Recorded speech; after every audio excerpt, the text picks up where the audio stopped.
Ngayon, balikan natin ang US Army's M10 Booker, isang combat vehicle na sinasakyan ng 4 na sundalo.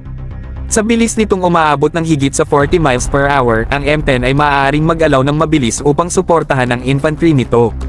At ang 105mm na baril nito ay may kakayahan na labanan ang mga kalaban sa mas malayong distansya kaysa anumang ibang armas na dala ng mga light divisions. Ano kaya ang mangyayari kung ang Philippine Army ay magkaroon nito? Ang Philippine Army na may M10 Booker, isa itong behemoth ng sasakyang pandigma na sinasakyan ng 4 na matapang na sundalo. Sa taas na bilis na higit sa 40 miles per hour, ito ang sasalubong sa kahit anong hamon sa labanan, handang sumuporta sa infantry nito. At huwag nating kalimutan ang 105mm na baril nito, isa itong kahangahangang sandata na may kakayahan na labanan ang mga kalaban sa mas malayong distansya kaysa ibang armas na dala ng mga light divisions.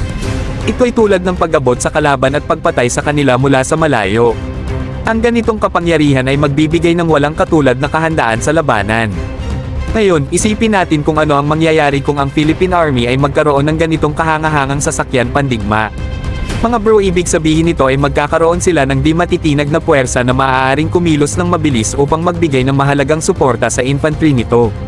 Kasama ang M10 Booker, malaking advantage ang kanilang bilis sa labanan. At ang 105mm na baril. Wow, ang Philippine Army ay dadalhin ang konsepto ng long-range engagement sa ibang antas. Magkakaroon sila ng kakayahan na saktan ang mga kalaban sa malayo na mag-iiwan sa kanila ng takot at malaking kapansanan. Sa M10 sa kanilang kamay, ang lakas ng Philippine Army ay aabot sa mga bagong taas, pinapalakas ang kanilang kakayahan at nagpapataas ng kabuoang epektibong paglaban.